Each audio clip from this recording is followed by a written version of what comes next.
Today guys, we're going to be going over a couple vehicles you could buy in Grand RP that are super cheap and perfect for beginners. If you really put the work in a couple days you could actually afford every single one of these vehicles. They're fast, they handle well, they look cool, and if they do end up getting stolen, it'll cost you less than $30,000 to get them back. And by the way, if you haven't already joined the city before and want to, be sure to click the link down below in the description, click on Start Playing, select which server you want to play on, register an account, and download the launcher, and you should be good to go. But anyways, we're going to start things off with this BMW M3. It's bone stock at the moment. It'll cost you $380,000. We're going to go upgrade it at chip tuning. We have $13.7 million in cash. To upgrade the engine, it's only $38K. Second one, $76K. This is dirt cheap. And now we have a fully maxed out engine. Let's install some brakes for only $10K. Now let's do the suspension for $5K. I wish it was this cheap for all cars, to be honest. There, fully maxed out at chip tuning, and we still have over $13 million.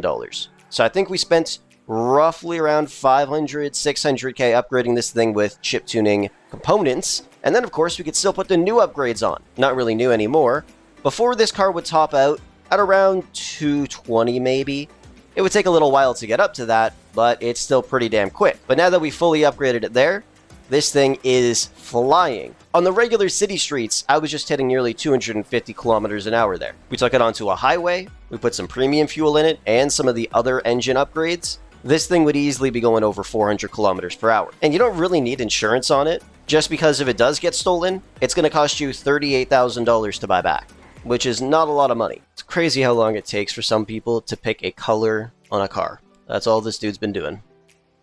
And now he's going back in. Lovely. And then there's people like this who don't sit in line and wait. Another great thing about this car, tons of upgrades. And they're not that expensive.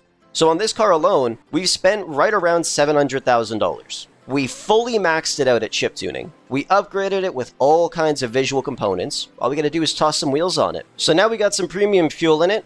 We're on a nice straight road. Like I said, you can put some more engine upgrades, transmission upgrades. You can upgrade the tires and stuff like that as well. Like I said, this car does not have any of the other upgrade components on it. Just chip tuning. And we're cruising at a solid 310 kilometers an hour. Not too shabby at all. You could definitely hit 400 easy in this thing going down the highway if you upgrade it with some of the newer components. But for 700K to get a car that looks this nice, goes this fast, and with very little liabilities if it does get stolen, or even if you destroy the engine a little bit, not expensive to repair or get back. But another great car you should consider is the 69 Charger. This car is a little bit more expensive, $400,000, literally $20,000 more expensive than that BMW, but added benefits.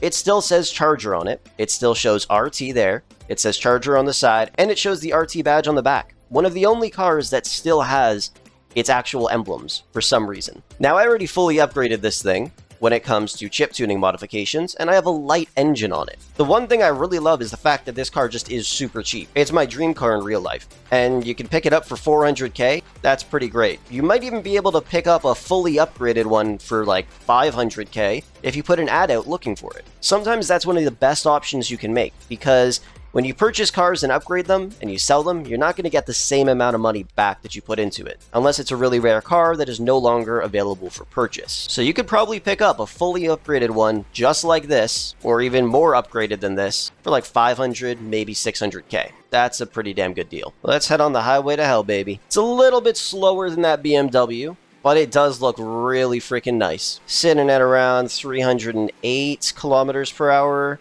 Drops back down into the high 200s there. But I mean, for something that you could realistically pick up from somebody else in the city for 500K, 600K, with engine upgrades, visual upgrades, turbo kit, all that kind of stuff, it's a pretty damn nice car, and in my opinion, you're getting a deal. If it gets stolen, $40,000 to buy back. Every percent that you damage the engine, if you want to repair that, I believe it's only about 4,000 bucks, which also isn't too bad at all. It's a pretty great car. So my game just crashed, but we're back. This next car, some of you might think is a joke, but it's not. We have the little Issy. Now this thing will only cost you $49,000 to purchase. In terms of upgrading it at chip tuning, the first engine upgrade I believe is $490. So to fully upgrade it there, it's not going to cost you shit, which is great. In terms of visual upgrades as well, also dirt cheap. You'll be putting certain upgrades on that won't even cost $100. It's not the fastest car in the entire world, but if you do fully upgrade it, toss a turbo on there and everything too,